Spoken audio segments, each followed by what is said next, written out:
If you own a large smartphone like the iPhone 12 Pro Max, the Samsung S21 Ultra, or similar fancy high-resolution camera phone, a gimbal to stabilize your footage seems the most obvious move. With so many glowing reviews on YouTube, you'd imagine the DJI OM4 is the most obvious stabilizer to go for. On the other hand, would the DJI Pocket 2 be a better option over the OM4? Theoretically, it would make a lot more sense to buy a stabilizer for your phone. Common sense would say that the OM4 is a better, more practical option. Everyone on YouTube seems to be raving about this gimbal. But is it really? Could the Pocket 2 actually be a better option in terms of features, functionality, and workflow? Let's go deep down the rabbit hole and find out.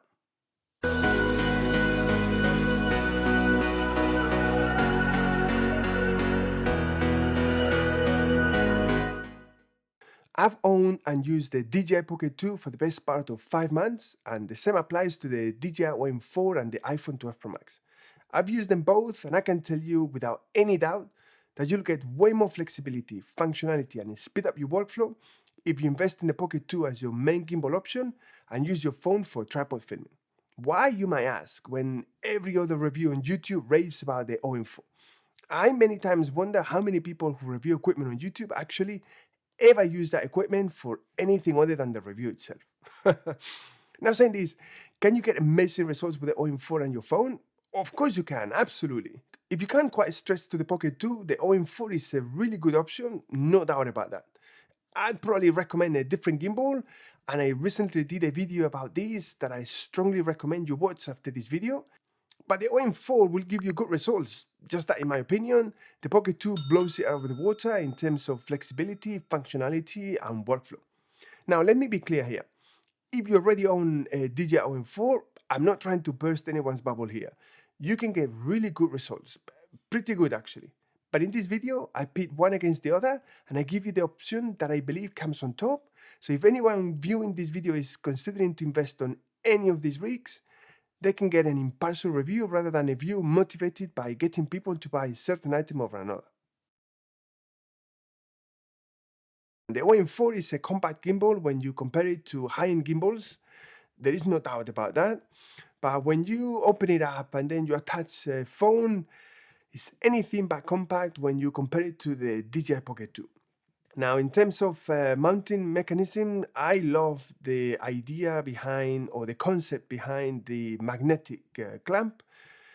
It's just that I have an issue with it because you can easily lose that clamp and then you're pretty much stuck because there is no way you can mount your phone to the gimbal, whatever you try.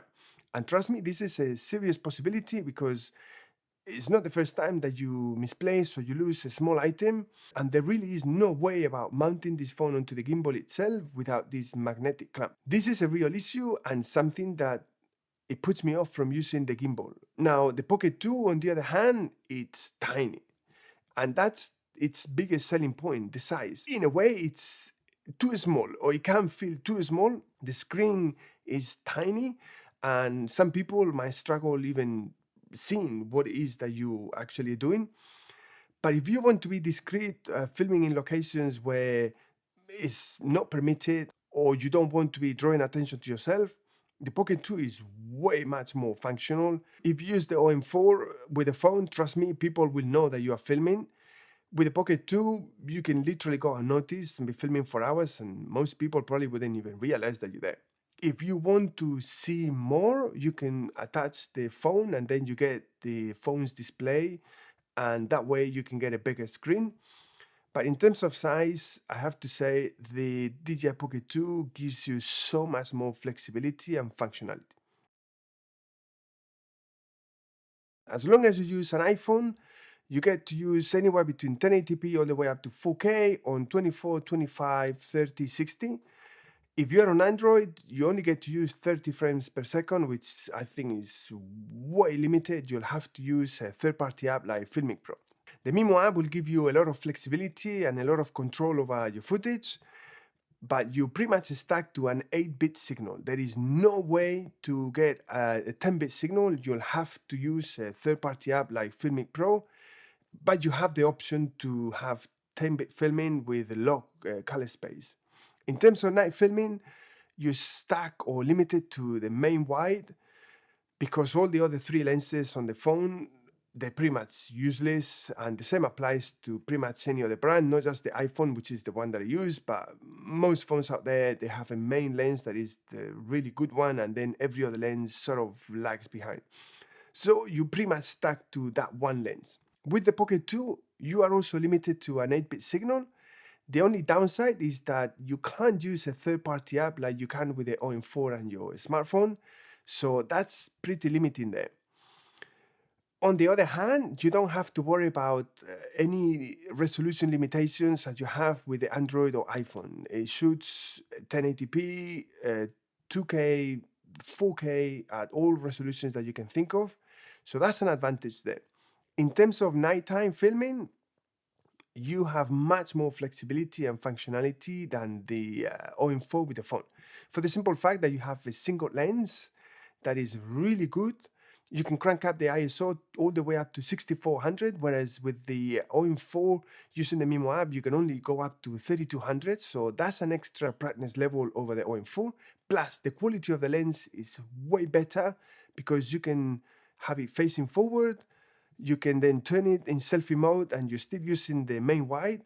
And if you attach any wide angle lens, for instance, you are still enjoying the high quality signal that you get through the main lens compared to using an ultra wide with the phone, which usually are way less quality than the main wide. So in that regard, I still feel the Pocket 2 has an advantage over the OM4 as long as you are okay using or filming on an 8-bit signal. If you want to shoot a 10-bit signal, the OM4 with the phone is your clear winner.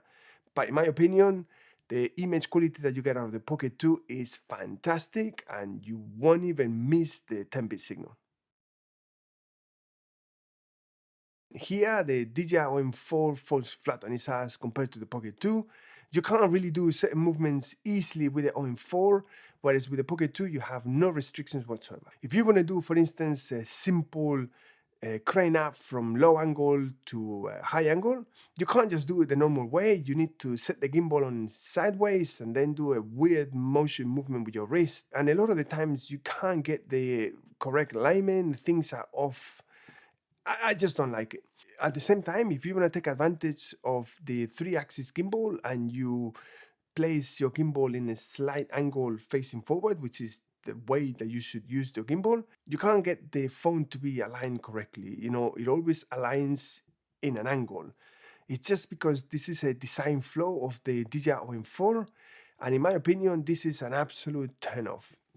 You can use the joystick and align the phone correctly, but if for some reason, after a while filming, you need to reset the phone so that it's in the correct plane, you double tap the button at the back of the OM4, and again, the gimbal defaults to the angled position rather than the correct position. This is a problem that you don't have with the DJI Pocket 2. The thing works the right way. You can do down and up or up and down. You don't have to do weird movements sideways. Honestly, this is so much better with the Pocket 2. This is a clear winner for me. The Pocket 2 blows the OM4 out of the water there. In addition to this, if you want to mount the Pocket 2 to a pole or monopod to get much more unique and creative shots, you can easily do it without any problem whatsoever. Try to do that with the OM4, where you need to have the gimbal on its sideways to go from high angle to low angle. That's pretty much impossible. With the Pocket 2, this is not a problem. There is no restrictions whatsoever. If you get the Creatives combo, which is a set of accessories that I highly recommend anyone getting, you can monitor wirelessly the signal from another phone, and I recently did a video with creative shots that you can do, and I show the setup that I did. This is a way much more functional setup than the OM4, and in my opinion, it's hands down the better option. With the OM4, you can naturally add filters and lenses to your phone. The problem that you have is that because of the magnetic gimbal, balancing it's a bit of a problem. And a lot of the times, if you use filters on top of lenses, the filter actually touches the mounting mechanism. To make matters worse, if you don't use anything, but let's say that you use your ultra wide lens, sometimes when you pan or turn the gimbal on a certain angle, you actually see the gimbal itself on the bottom right edge of the frame, which I think it's totally out of order. You could punch in and frame that out in post, but you don't need that. It should just work, and you don't have to worry about parts of the gimbal itself appearing on the frame. With the Pocket 2, on the other hand, you can attach filters and lenses, and you don't have to worry about any of that stuff at all. The only thing you might need to worry about is if you stack filters, that you might have some vignetting, but that's just the actual accessories themselves. It's nothing to do with the gimbal itself or any restrictions. If you attach a wide lens or an ultra wide lens to the gimbal itself, you don't have to worry about seeing parts of the gimbal, because that's just impossible. So again, in my opinion, the Pocket 2 is a clear winner in this section. With this magnetic clamp mechanism, you would imagine that the OM4 is quite easy to balance, and technically it is. You still have to fine-tune depending on the size of your phone, and especially if you use accessories, you have to use counterweights and then fine-tune the balancing. There is one thing that is really annoying and I can't get over, and it's that a lot of the times, about 70 to 80% of the times, when you turn on your OM4, you have to recalibrate the whole thing, and that's going to set you back about 20 to 30 seconds. This is really annoying. For some people, it will be no problem whatsoever, but if you are on location in a bit of a rush, having to recalibrate the gimbal every time you turn it on is an absolute turn-off. This happens because when you turn it on, a lot of the times the gimbal is not quite horizontal, and you have to get it horizontal. You could manually dial up, you have the option to adjust this, but again, this is time that it takes you from filming. So in my opinion, it's an unnecessary waste of time.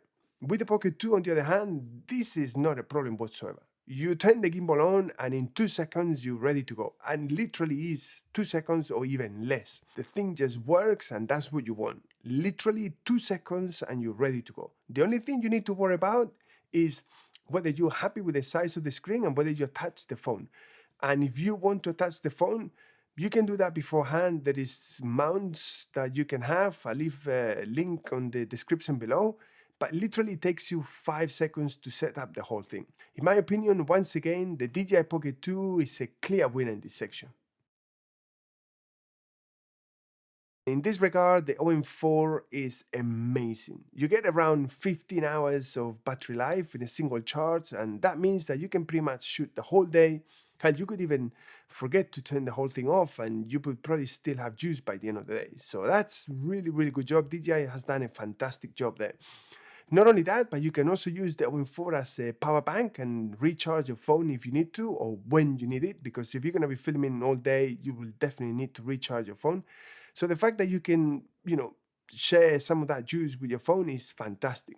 Like I said, DJI has done a really, really good job here, and it blows the Pocket 2 out of the water, because with the DJI Pocket 2, you'd be lucky if you get an hour and 20 minutes if you shoot at 4K.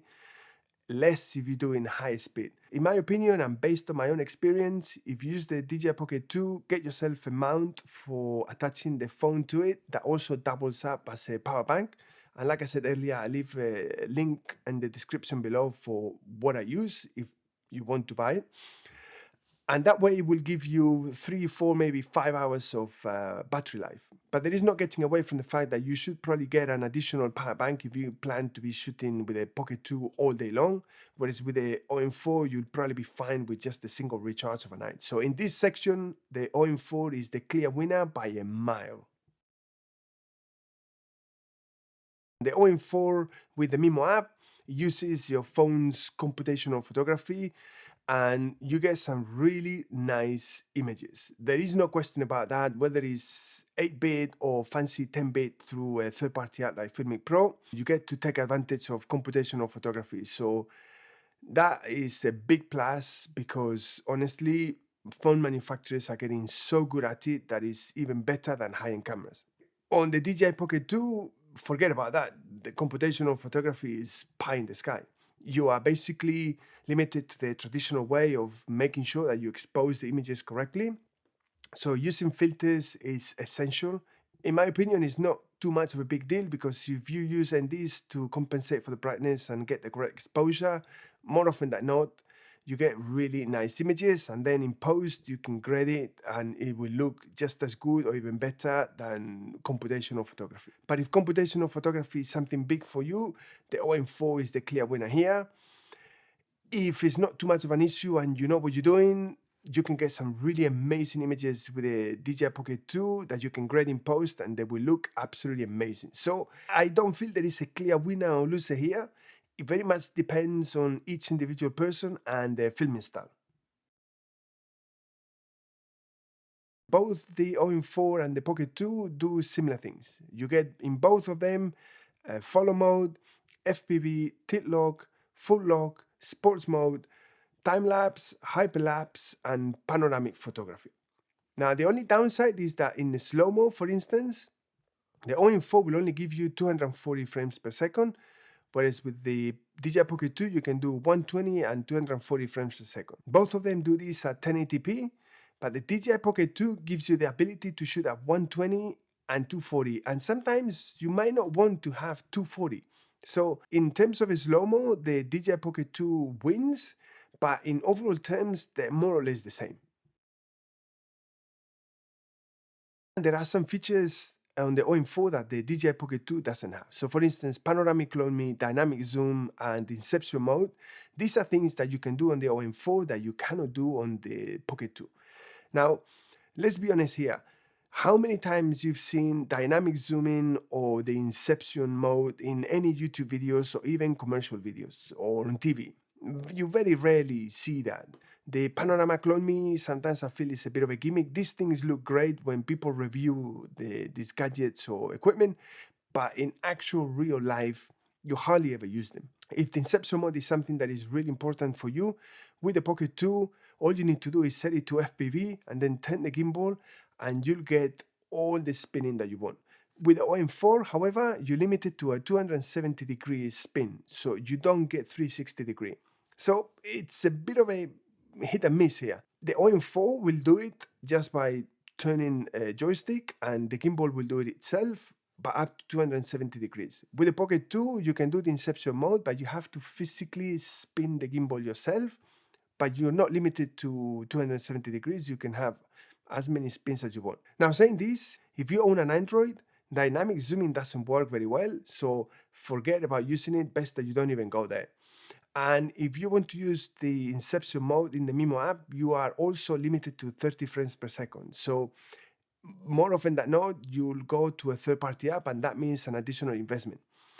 All of this does not happen with an iPhone. You don't have any of these limitations. So for any Android users out there, this is something to bear in mind. A lot of people that are considering or will consider buying a smartphone stabilizer for the phone, they do it for vlogging. And this is where I have an issue with the OM4, because if you set the gimbal to vlogging or selfie mode, the Mimo app defaults to the selfie camera. And the selfie camera, in terms of quality, is nowhere near the main lens. On the other hand, the Pocket 2 is fantastic because you don't have to worry about these limitations that you have with the smartphone. You set the gimbal to selfie, the lens spins to face you, and you get to use the high quality lens that the DJI Pocket 2 has. So in my opinion, for vlogging purposes, the Pocket 2 is the clear winner.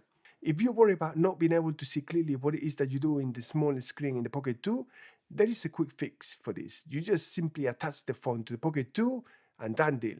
You get to view what it is that you do on the phone itself.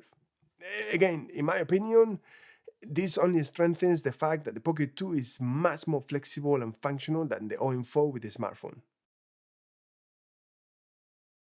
This is really important because you can have crappy looking images but good sound and people will still watch it.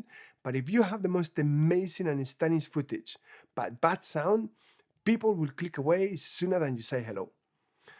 The OM4, if you want to have any type of sound, means that you have to either mount a microphone to the gimbal itself, which means that you have to add weight to the gimbal, or you need to invest in a pair of radio mics to hook up to yourself or to your talent, and that way record sound.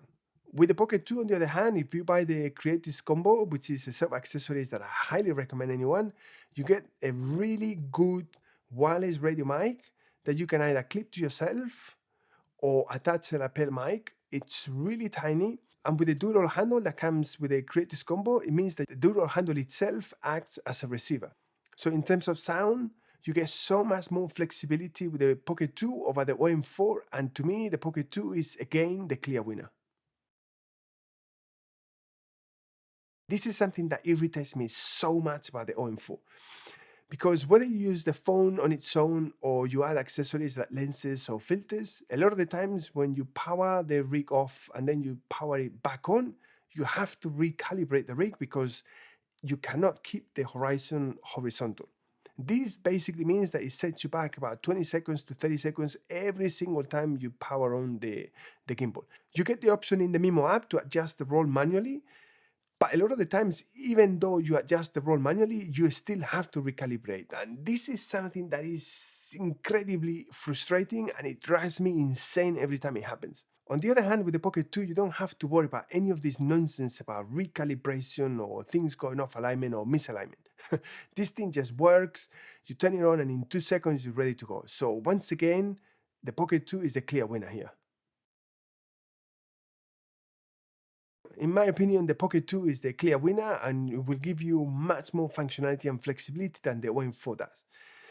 On the other hand, if your mind is set to get a gimbal for your smartphone and you can't quite stretch it to the cost of the Pocket 2 with the Creatives Combo, which is a set of accessories that I highly recommend anyone getting, you should watch a review that I did recently between the OM4 and the Feiyutech G6 Max, and it will give you a different perspective about what type of gimbal you should get for any heavy smartphone. And with that being said, I hope you enjoyed the video. If you did, give it a thumbs up. It helps with the YouTube algorithm and getting some traction for the video. If you're new to the channel and you just bumped onto it, consider subscribing to the channel and hitting the bell so you get notification when a new video comes up. And with all that said, we'll see you in the next video.